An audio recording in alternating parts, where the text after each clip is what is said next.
Good evening and welcome back to the Rory Talks Arsenal YouTube channel. Welcome back to the Crystal Palace preview. The football is here. The weekend is here. It is a Friday evening and it is very good to see all of you here. If you could subscribe, like the video, and if you're watching on the replay, get down in the comments and do the hype thing before we start. I would be very grateful. We're speeding towards 25,000 subscribers. So we absolutely love to see it. And we love to see all of the people here. Pigeon Heads here, Ethan Udall, Oslo Guna, Nid, David Buckingham, Icarus is here, VV Vlad, Benzaman, FFSPPL. I've got to find a shorter way of saying your name. Joe the Bro, Ray is here as well. You love to see it. Robert, Rohan, Lee, welcome. Curtis is here. Yeah, we'll get through Arteta's press conference today. Nothing crazy from it. Obviously, Gabriel will speak about Crystal Palace. Obviously, they played last night. They actually lost last night, which is, I wouldn't say them losing is beneficial, but I think them going the full 90 minutes and having to play for the whole 90 minutes is good for us. And really what they can sort of offer and how they could be a threat.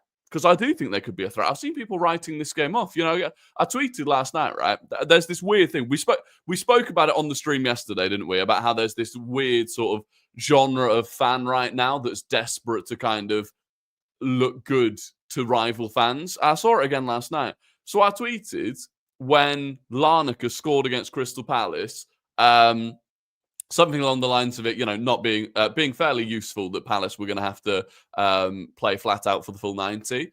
And someone replies with like, oh, why are you even an Arsenal fan being like, why are you even focused on Crystal Palace? We should absolutely smash them if we're serious about winning anything. And it's like, sorry, this is a Crystal Palace team that up until the Everton game were 19 games unbeaten. They are an absolutely robust team to break down. Under Glasner, they have been very, very good. And this is not going to be an easy game. I don't understand where this mentality comes from. I find it incredible. So, yeah, I think it is going to be a tricky game. And I think they will be a threat. I think the way that we play is much what they would prefer to come up against. Don't get me wrong. The level that we play at, they wouldn't like to come up against. But in terms of the style, you know, you watched them against Larnaca last night where they have to be the protagonist, where they are the dominant team in the game. They actually struggled because they thrive in transition. And, you know, they will have those opportunities against us. So, Cheyenne says, I never get mentioned. I'm sorry, but you've just been mentioned. So, there you go. Was your name there? Maybe. How are you, Rory Jennings? Sorry. In South Africa, we call these fans... Well, I don't want to say that word in case it's a word. I don't know the words, so I'm not going to say it just in case I cancel myself. By the way, excellent tweet earlier today. Thank you very much. Big up, bit late, so catch up, hit the like button. Yes, please do hit the like button. Yeah, I love Dycheball. Sean Dyche is back. By the way, that's one of those ones. I felt, you know, we were a bit unlucky maybe that we didn't get to play against Graham Potter's West Ham, although we did get Nuno in his first game. I think we were very lucky that we got to play against Ange Postecoglou's Nottingham Forest. I think Liverpool, after the international break, are going to come up against a Sean Dyche Nottingham Forest. I think that's a far tougher test. Because the way he plays, like the way they played against Porto last night, Porto unbeaten, unbeaten so far this season. Like, it's just simple. It's 4 defenders, 2 defensive-minded midfielders, 1 with absolute legs in Elliot Anderson, a 10, 2 quick wingers, and a striker. Bosh. What's your haircut? I don't know what it is. It's just a haircut. Okay, got you. It's to see you next Tuesday. Love that. Can we get 6-7 in the goon room? Glad to finally catch a stream. Aswad, good to see you back. It is good to see you. Hi, Rory. Love your content. Just got a ticket for the Palace on the exchange and got a ticket to the Bayern Munich game last night. Hopefully they win it for me on my birthday. Only Spurs ticket missing for now. Tom, you love to see it. Yeah, I still need to get my ticket for the Palace game, actually. And I still need to get a ticket for the Bayern game. I do, fortunately, have a ticket for the Spurs game. Insane. I was going to say pack luck then. This isn't FIFA. Insane ballot luck. As always, by the way, people watching on TikTok, you can join in the chat on the YouTube channel. Link is in the bio to that. But I do appreciate you watching on TikTok. And if you want to spam the screen and do all the likey stuff on there, that would be great. If we did what Forest did, we would be called Penalty FC. Not discrediting it. Oh, no, you're completely right. But we are We are better than Forest. Anyway, look, let's get into Mikel Arteta's press conference from today.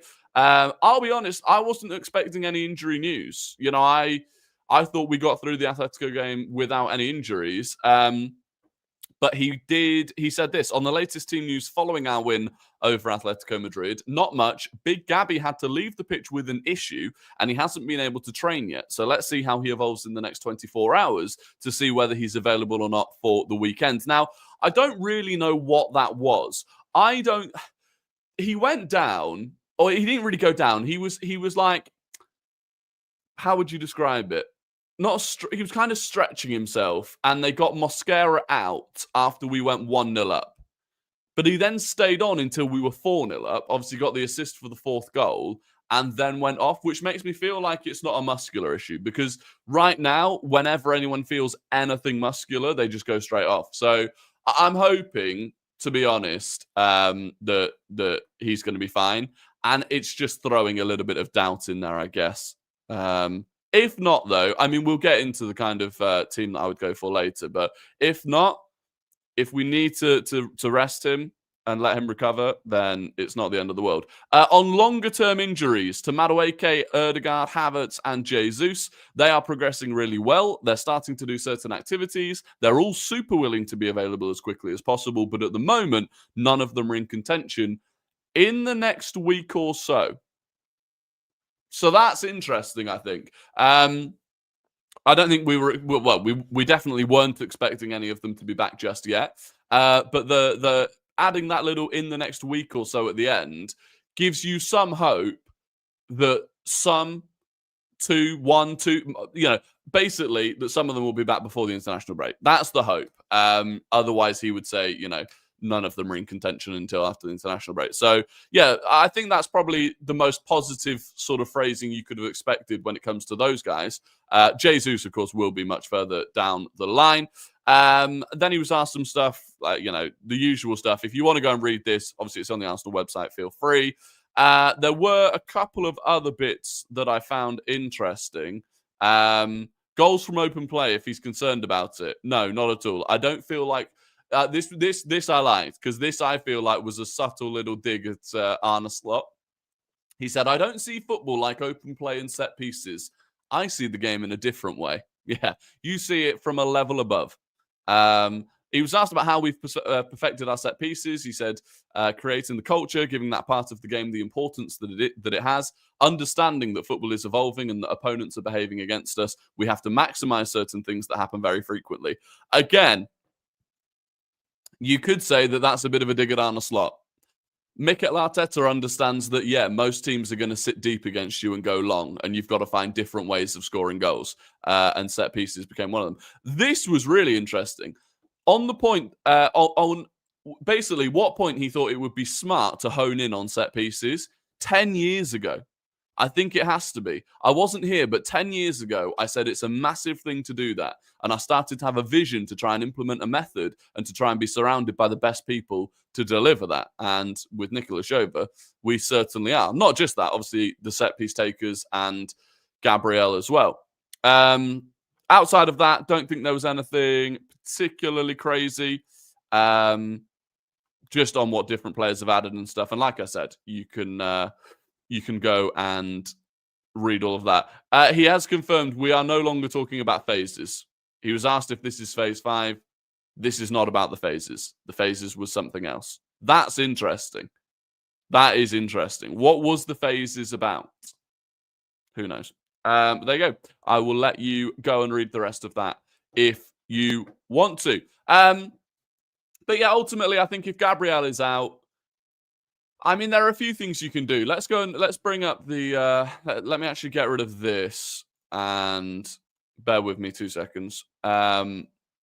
Let me bring this up instead. So in terms of the lineup, they've still got Gabriel in it on FOTMob. I don't think it'll be Miles Lewis-Skelly. I would go back to having Gabriel in there. Let me just get rid of that so you can see. So I'd go back to having, not Gabriel, I'd go Calafiori at left back. This is ideally what you would go for in terms of Saliba and Gabriel. If Gabriel can't play, I think I would go Mosquera, to be honest with you. I know, like, I've seen people saying Hincapie. For me, I don't think this is the game to bring Hincapie into. I respect Crystal Palace's attack to a point where I don't think, as much as I think Hincapie will be a top player for us, I think giving him his first, not even just his first start for Arsenal, but also he's not played any competitive minutes. But realistically, he played 3 minutes when he came on against, I can't remember who he came on against, but he played 3 minutes in that game. And he's not played at all other than that since last year. So he has no real minutes. Throwing him straight in against Mateta, I think is a Bilbao. It was Bilbao. So he played 3 minutes against Bilbao. Other than that, he's not played a single competitive minute since last season. It's not worth throwing him in. So for me, I would throw in Mosquera. We've seen Saliba and Mosquera as a centre-back pairing already. We know it works well. We know Mosquera is perfectly proficient. And with Gabriel, similarly to how when we went to Newcastle, remember Saliba was like a bit of an injury doubt. He was maybe carrying something very minor off the back of that ankle injury. We had Saliba on the bench and it was like, look, we'll play Mosquera. And then if we need to bring Saliba on, we can. And we did do that at halftime. So yeah, maybe we do that. Play Saliba, Mosquera and Calafiori. And then this is exactly how I would line up the rest of it. Zubimendi, Rice, Eze, Saka, Martinelli, Gyökeres. The reason that I would go for Martinelli is that I think his performances have warranted another start. I think he has earned the right to start a couple of consecutive games because I do think, like, you know, it is difficult to build up momentum when you are just coming on and making an impact off the bench. I know that obviously, he played a fair chunk in midweek, but yeah, I think we've had a long break. Tuesday to Sunday is a long enough break with all of the other players that started against Madrid, Atletico Madrid. We're not talking about whether or not they should start. So yeah, that would be the team that I would go for. And then obviously you've got, a huge amount of depth to come off the bench if you need it in terms of Waneri and Trossard and all of the defenders that could come on. So that's the team that I would go for. In terms of Palace, this won't be their lineup. This was their lineup from last night, effectively. Adam Wharton will come in back into midfield. Daichi Kamada will come back into midfield. And that will be... and Richards will probably come in at centre-back for Cambot. So that will basically be their team, which is their strongest team so far this season. And like I said, they will be a threat. They will be a threat. We are the sort of team that they like to play against. Slightly concerningly, I would say, we played them 3 times last season. 2 of those games, Jakub Kiwior had to play instead of Gabriel. And in both of those games, Jean-Philippe Mateta scored. In the one game that Gabriel did play, Mateta didn't score and we won 5-1. So, yeah, we... in terms of like a matchup, Gabriel is a very, very good matchup for Mateta because he's someone that can completely handle him physically. Now, like I said, with Mosquera, I do actually think Mosquera has that element of physicality to him as well. But in a dream world, you would have Gabriel in there. Mio, thank you very, very much for the 65 Swedish krona. Oh, I'm flying. I want to see Lewis Skelly in midfield against Brighton. Not sure if I see him as an 8 or a 6 or a 6 or an 8. I wouldn't disagree. I wouldn't disagree. I think we're at a point, right, with Calafiori and Miles Lewis Skelly and Hincapie where you can't just be rotating left back minutes between all 3 of them. Like, you're not going to keep everyone satisfied if you do that. And so if you're looking at where you can move either of those 3, okay, Hincapie and Calafiori can both play at left centre-back, but you've also got Mosquera that can do that, and you've got Gabriel. Or, like you say, Miles Lewis Skelly can play in midfield. So, yeah, against Brighton, I don't know if we'll make that many changes, is the only thing. But yeah, I would be interested. Wasn't the other game like 5-3 in the Carabao Cup? No, the Carabao Cup was 3-2. We beat them 3-2 in the Carabao Cup. Jesus hat-trick, remember? And then Eddie Hincapie got a late goal for them. Mosquera's way better than Kiwior, though. I think he's more physical. I think what he's got over Kivior is physicality, I would say. But Mio, thank you very much for that super chat again. I forget the Hincapie signing. Yeah, it's easy too. Hand of Arsenal earlier, more contract news soon. Yeah, I'm fairly sure that's got to be Bukayo Saka at this point. Where did I get 5-3 from? I think you've combined the 3-2 and the 5-1 into one game. Is Brighton 2 legs or is that the next round? Yeah, it's 1 leg. The Carabao Cup is only 2 legs once you get to the semi-final. So that's not for a while yet. I think we've got 2, possibly even 3 rounds before you get to that stage.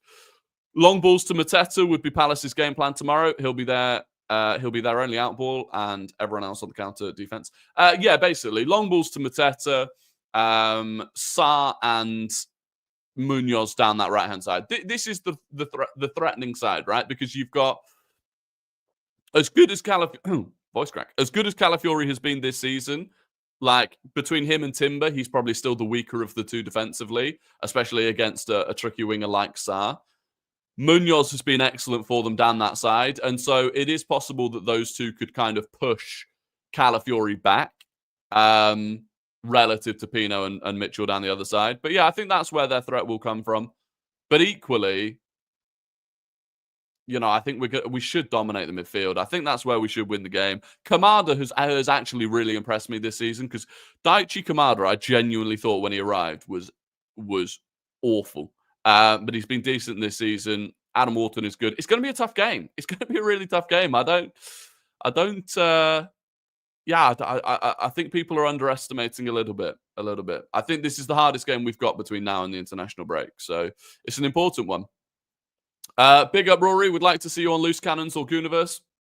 I'm always open to an invite. Do you think Brentford will play in a way to appease Slot and Liverpool on the weekend? No, they'll play the complete opposite way. I find it really bizarre. The way that Arne Slot keeps pace. It's such a weird thing to do. Arne Slot in every single press conference right now is basically saying, we don't like it when you go long. We don't like it when you take long throw-ins. We don't like set pieces. We would prefer it if you try and play out from the back and play through us. And so it's like, if you're going into a game and you look at the run of fixtures that they've got, I mean, Brentford literally are a long ball, set piece, long throw-in team. Like, that is their bread and butter. So that's the way that they are definitely going to play.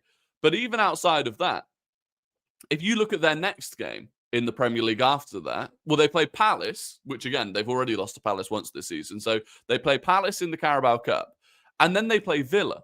And Villa aren't necessarily a long ball team, but Unai Emery is a reactive manager. It was something that I didn't particularly like about him at Arsenal, but he is the sort of manager that reacts to the team that you're playing against. So whereas Arsenal, by and large, have our way of playing and we won't change that for the opposition, Villa will. And so again, Unai Emery's going to be looking at this going, right, you don't want us to play long, so we're going to play long. You don't want us to take long throws, we're going to take long throws. It's such a weird sort of, it's a weird thing for him to be doing. And he's pulling out stats like today he pulled out, last week he pulled out the Arsenal have scored 60% of their goals from set pieces, blah, blah, blah, blah. Today he pulled out, this season we've had 179 long balls against us and 58 long balls came from Man United. It's like, well, grow up. I heard Brentford got fined for not submitting their starting 11 to Liverpool in time. Honestly. Slot is what people think Mikel is. You're bang on. If Mikel Arteta spoke even half the shit that Arne Slot has been, it would be all over social media. The next international break, do the hottest chip in the world challenge. No, I don't think I will. No, there's already video footage of me on the internet doing a Carolina Reaper. I don't need to repeat that. I don't. Keith Andrews is an actual set-piece coach turned manager, Yeah, they love it. They absolutely love it, and fair play to them. And they've got that guy. What's the name of their... what is the name of that guy? I'm going to have to go and search it now. They've got one player that's been taking insane long throw-ins. What was his name? He's one of their defenders. Coyote. Coyote, their right wing back. Absolutely. He can take a throw in from like not far away from the halfway line and get it into the box. It's unbelievable. So yeah, they're going to be a threat. They are going to be a threat, which hopefully, I mean, well, that game's before ours anyway, so there's no point concentrating on it too much. But that game's 8 p.m. Saturday night as well. And then obviously we've got our game at 2 o'clock on Sunday. City play at the same time as us as well against Aston Villa. And to be honest, part of me's looking. I'm looking just as much at City as I am Liverpool at this point in terms of, hoping that teams drop points. Rory Delap regen, yeah, it's impressive. It's impressive. Coyote to replace White next summer. What, just for the long throw? To be fair, I'd actually say he generally looks like a pretty decent player as well, in fairness. Slot's nice guy persona is slipping. The first time he's faced any real adversity at Liverpool, and his reaction is to blame everyone and everything else. We saw it a couple of times last season. We did see it last season. There was around like January, February time when they drew against Everton. And we had put a little bit of pressure on. We never got close to them. We'd come close to putting pressure on. You saw the cracks beginning to show. It was the only time they'd really had anything go against them. And you started seeing it. Yeah, I don't think he's a manager that handles it from what I've seen so far. Failed hate watch coming tomorrow. Reverse jinx. We will be there. We can hope. We can hope. Who have City got on the weekend? Villa. Yeah, Villa, yeah. What's your favourite and least favourite kickoff time as a match-going fan? Favourite and least favourite. I would say favourite. My favourite is 3 o'clock on a Saturday, to be honest with you. Although I quite enjoy 2 o'clock on a Sunday isn't bad. 2 o'clock on a Sunday isn't bad. Watch that. Can get home in time for most of the 4:30 game to watch it. So 2 o'clock on a Sunday is quite good. Honestly, don't mind 12:30 on a Saturday, 3 o'clock on a Saturday. Not a huge fan of the evening kickoff on a Saturday. Definitely not a fan of the 8 p.m. on a Saturday. That's the worst one. 8 p.m. on a Saturday stinks. I guess like 8 p.m.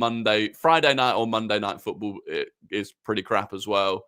Yeah, that's what I would say.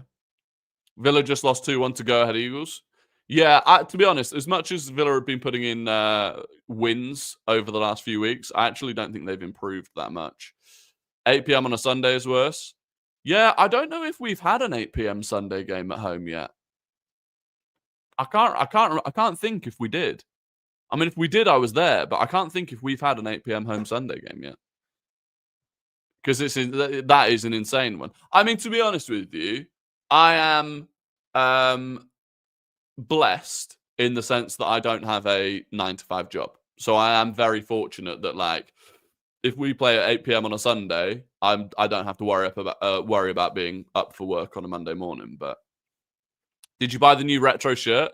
No, I've not bought the new retro shirt, to be honest with you. I don't know if I will.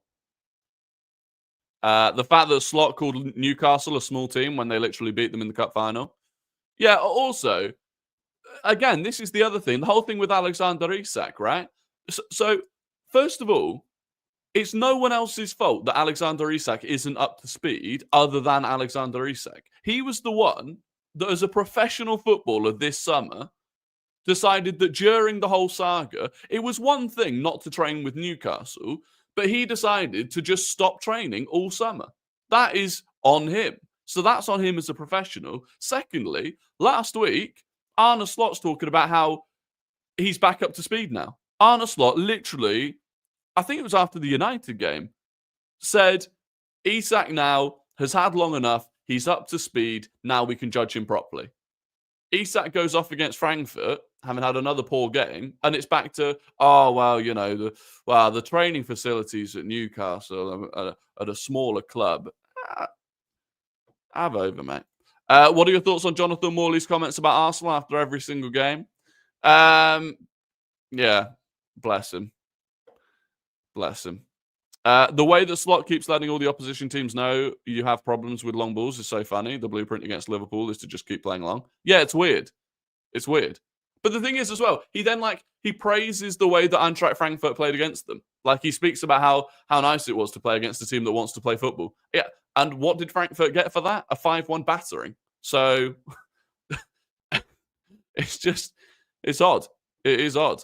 Read that one. I was wanting to ask you this last video. If we had beaten PSG, how would we have done in the final? We'd have won the final. I think we would have won the final if we had beaten PSG, to be honest with you. I don't think that's a crazy take. You'll never know, though, for sure. So Martinelli will be good if Munoz gets forward and Martinelli can run him behind. Yeah, actually, glad you mentioned that. That was literally the other point I was going to make about Martinelli. Was the speed. In terms of if you want a threat out on the left that is going to pin Munoz back, because Munoz is an unbelievable threat going forwards. If you want someone that's going to pin him back, he is far more likely to be cautious about leaving Martinelli on the halfway line than Trossard. Trossard, he'll back himself to catch up. Martinelli, he won't. So yeah, that's a great point, actually. I was meant to make that earlier. I saw Slot's presser. Defo sounded like he's been up all week thinking of answers. Possibly. Morley is the biggest rage baiter. Got to respect it. Yeah, some of the views he does is crazy. After they lost against United, his video had 1,000 comments within 12 minutes. It was nuts. Are you going to the Brighton game? Yes, I do have tickets for the Brighton game, actually, yeah. I think everyone pretty much got tickets for the Brighton game if they applied for the ballot. So curious about the Bayern Inter games. Yeah, really looking forward to the Bayern game. We spoke about that yesterday. I think it'll be a really good game. So yeah, I think in terms of the game against Palace, I would expect them to sit in a low block. It is the sort of game that they thrive in. I mean, generally speaking, our record against them still isn't that bad. We drew this game last year. That's the thing. We drew this game 2-2, but it was in I can't remember the exact date of it, but it was around, let me try and find it. It was around April time. So it was when we were basically fully focused on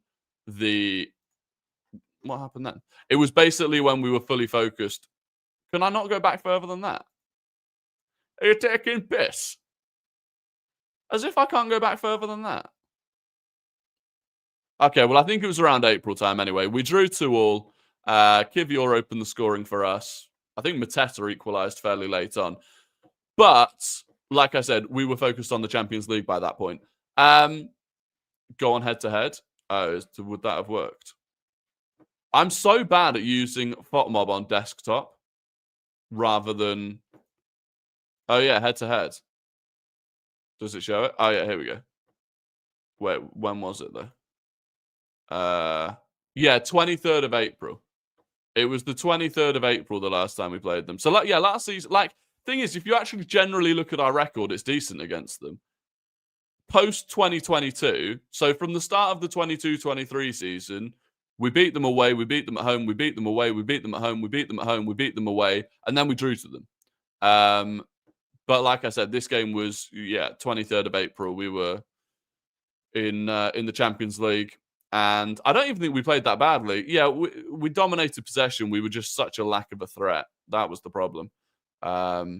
Still created 3 big chances, conceded 5 though. Anyway, look, it's going to be a very different game this time. You look at our lineup from that game. Timber, Saliba, Kivior, Miles Lewis, Skelly, Partey, Rice, Erdegaard, Sterling, Trossard, Martinelli. That was the big thing. But it is what it is. We don't need to worry about that this time, I don't think. Twitch stream tonight, Rory? Probably not. You're bad with technology in general. You're not wrong.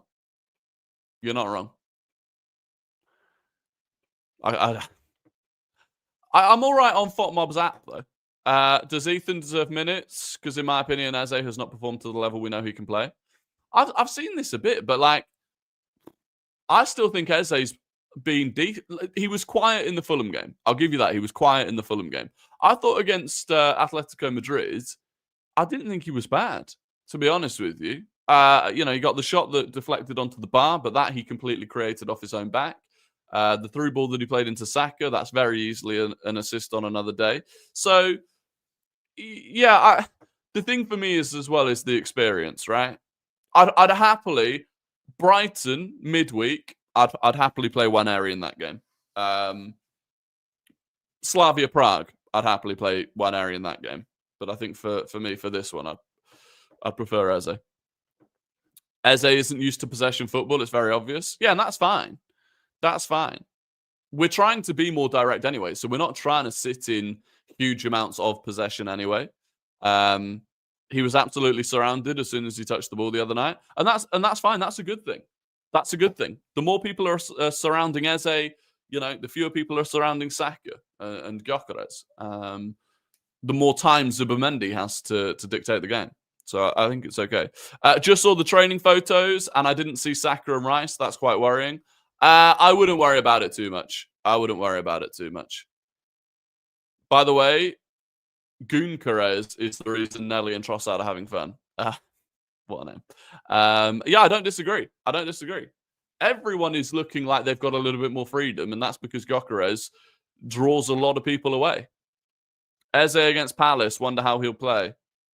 Well, hopefully he'll play well. In theory, he knows the weaknesses of everyone he's playing against, right? Even in terms of subtle things, in terms of in training, he'll know what's the best way. What's Wharton's weakness? How do you get away from Wharton? How do you get away from Gahey? So it should be fine, I think.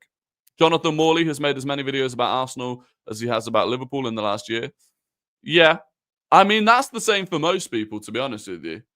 That is the same for most people. You look, every content creator talks about Arsenal a lot because we get views.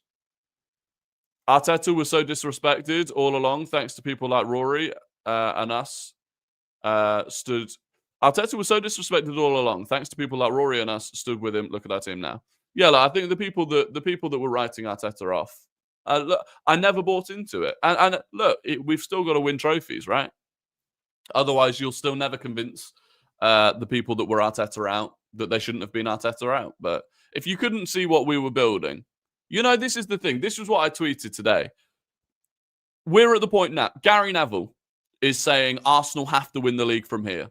You're seeing people like, Jonathan Morley or Tom Garrett saying, if Arsenal don't win the league from here, it's the biggest bottle job ever, right? Arsenal have to win. Arsenal must win. Arsenal are going to win. Arsenal are the favourites. Yada, yada, yada. Now, part of that is definitely them setting us up so that if we don't, they can turn it into a way bigger thing. We're 3 points clear. Liverpool were 5 points clear and not under any of that pressure, having spent 400 million. So it's a weird amount of pressure to be putting us under. But let's take it at face value. Let's not be cynical. And let's say, fine, they're being completely honest with that. Fine, Arsenal are the favourites. Arsenal have to win. Arsenal must have world-class players then. Nah, Arsenal don't have world-class players. Timber's not better than Reece James. Neither of Saliba and Gabriel are better than Van Dijk. Calafiori's not better than Cucurella. Zubimendi and Rice aren't better than Caicedo. Ødegaard or Eze is not better than Cole Palmer or anyone else. Saka's not better than Salah or whoever else. Gyökeres, they don't rate him. So we haven't got any of the players.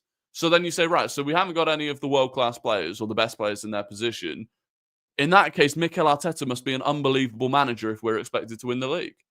And then I'll say, no, he's not an unbelievable manager. He's not even a top 10 manager. He's not won anything. He's a bottle job, yada, yada, yada. He plays like Tony Pulis, yada, yada, yada. So, okay, so we haven't got the best team. We haven't got the best players. We haven't got the best manager. Why are we expected to win the league? Because look at your squad depth. You've got the whole squad. You've got the squad depth. Right. So why was it last season when we didn't have any of that squad depth because they were all injured, you turned around and said, that's not an excuse? You go around in circles constantly. And ultimately, if you couldn't see what Arteta was building, that's on you. Lucas, thank you very, very much for the €2. Big, big love from Belgium. Love the content. Shout out to Belgium. I've actually been to Belgium before and thoroughly enjoyed it. So shout out Belgium. We're literally 8 games into the season. Liverpool were 5 points ahead 4 games ago, so it can turn around so quickly. The title talk shouldn't start until January at the earliest. I agree. Not even 4 games ago. 3 Premier League games ago. They were 5 points clear of us. Now they're 4 points behind us. That's how quickly it can change. Do you think Gabriel plays on Sunday? I think I've got a good feeling that he will play. But we'll wait and see. If he doesn't, I don't think it's the end of the world. And I definitely wouldn't like rush him to play or risk it in any way, shape, or form. Will you be having a Subway potato tonight? Absolutely not. I think we're on course for sausage and mash, which is absolutely splendid. Steve has gifted 20 memberships. Unbelievable. That is the Steve. Ethan Udall is spawned. That is the Steve Bomber. Steve, thank you very, very much. Unbelievable. Having done it earlier in the week as well, that is incredible support. Incredibly generous. Thank you so, so much. If you have just been gifted a membership by Steve, please do make sure to thank him in the chat. And as always, all of that money goes back into to allowing me to do this. And so I'm incredibly grateful for it. Good vibes heading into the weekend. Can you eat an egg for every goal that we score on Sunday? Absolutely not. I hate egg. Absolutely hate it. The Steve Bomber. Steve Bomber's better than an Orny Bomber. Oh, that was the annoying thing last night as well. Literally 2 minutes after we finished the live stream, we got the Orny Bomber about Max Dowman, which is really, really good news. I don't think people realize how difficult it is to keep academy products. Unless you're at the point that Arsenal are at right now. If Arsenal were at the point we were at 5 years ago, very possible that Max Dowman leaves, because the stuff that teams like City and Real Madrid can offer these players, and really when they're offering it, right, they're offering it to like the family. You know, it was Max Dowman's dad that was leading the negotiations on this, and we have nothing to tie him down. You can't tie them to any sort of contract at that age. So yeah, the club did a really, really good job. And in terms of the way that they have handled for the last year at this point, the development and the integration into the first team, and giving him those Premier League minutes to be like, look, you know, we are serious about you and your future at the club and all that. I think it was really good. So that was a good sign. And it feels like we're being run as a very smooth operation right now. Feels like there's a lot of different parts of the club that are all working really well. Still think we need more from the academy in terms of volume of players. But yeah, very impressive. You'd like eggs more if they had seasoning in the UK? It's not really the taste is like the least bad part. It's the texture normally that I have an issue with. Are you going to continue with the Final Trophies Challenge? Probably not, to be honest. I've tried. I've sat down and tried to do it, and like I just have no like enthusiasm for it anymore, to the point where actually I sit down and I'm like, I really don't. You know when you find a food that you really, really love, and you love it so much that you end up eating it like all the time, and then there's just almost like one day you're suddenly like, I don't want to eat any more of this food, and that happened with the Trophies Challenge. So it might come back in some form one day, but not on the agenda right now. Dowman's entire family are Arsenal fanatics. Yeah, that definitely helps as well. By the way, there's 350 of you in here. If you could like and subscribe if you've not done already, I would be massively grateful. What's this Rory Sainz reference? I don't know. Has Carlos Sainz said something like that before? I don't know. Will you be at the game on Sunday? I will be. It's my first time going to a game since 22-23. Oh, George, you'll love to see it. Hopefully we get the win. MLS, Nwaneri, Dowman, Saka, in my opinion, are either not here now or likely to be on the way out if Arteta didn't join. Yeah, 100%. Nwaneri was close to leaving even as it was. And that was after Arteta had given him his debut in the Premier League at 15. Which, again, just shows how difficult it is to keep those products. Like, it's tough. It's tough because the thing is, you know, Real Madrid, City, Chelsea, whoever, they can offer them the world. They can offer them the world. And we've, generally speaking, not offered much at all to academy products. If you were Marley Salmon, would you want to be sat at the club, considering that our two world-class centre-backs and top-level backup in Mosquera and Hincapie? Yeah, but you've still got to think he's 15 years old. Right? Marley Salmon's 15 years old. Maybe he's turned 16 now, but I think he's 15. By the time he turns 20, which would be still younger than Saliba was when Saliba came into the first team in 22-23, that's 5 years' time. Gabriel's going to be into his, he'd be 33, Gabriel? 32, 33. Saliba will be closing in on 30. He might be 16 now. But yeah, he's got to back himself. He's got to back himself. So I wouldn't worry about it. He's got to have the mentality that Mosquera has, right? You've just mentioned that Mosquera's next in line. Mosquera had the mentality of, I'm going to go to the club that has the hardest centre-back pairing to get into because it's the best centre-back pairing in the world. It then has incredible centre-back depth already. I'm going to go there and find a way. I respect that. I respect it. Okay, he is 16. Yeah, he turned 16 on the 29th of August. But even still, 5 years' time, he'll be 21. I don't think we were regarded as a UCL favourite, like, ever. Credits to Arteta for making everybody believe. Yeah, we never went into the Champions League. The only time we went into the Champions League where people would genuinely have considered us favourites would have been like, probably 03, 04, 04, 05. Even by the time we actually got to 05, 06, I don't think people would have. So, yeah. I don't think it's at all unreasonable to say that for the last 20 years, we have never, ever been considered favourites for a Champions League, and now we are. Mosquera is now also learning a lot under Gabriel and Saliba. Well, yeah, that's the other thing, yeah. Did you say 30-year-old Saliba? Oh, God, he'll leave the club at one point. That hurts. I saw someone say that about Gabriel the other day. They were like, it just dawned on me that there's going to be a time that Gabriel no longer plays for Arsenal. To be honest, all of the players that we've got right now, I'm like, it's going to be a time where Saka doesn't play for the club. Game's gone. Game's gone. Anyway, look, it is time for the quiz. Slightly different style of quiz question today. So get your fingers on your keyboards because there's going to be quite a lot of typing. This is the question. Name the 5 players to have played for both Crystal Palace and Arsenal since Mikel Arteta took charge. Name 5 players that have played for both Palace and Arsenal since Mikel Arteta took charge. That is your question. And there are 5 players that have all played for Palace and Arsenal since then. And you've got to do it in one comment. You can't do it in multiple comments. Because otherwise I won't be able to keep track.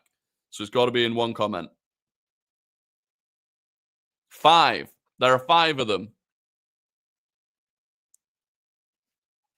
There we go. Someone's got it. Who's the first person? Some of you put 3. James put 4. You were so close, James. You got 4 of them. But you didn't get the 5th. The first person to get all 5 was...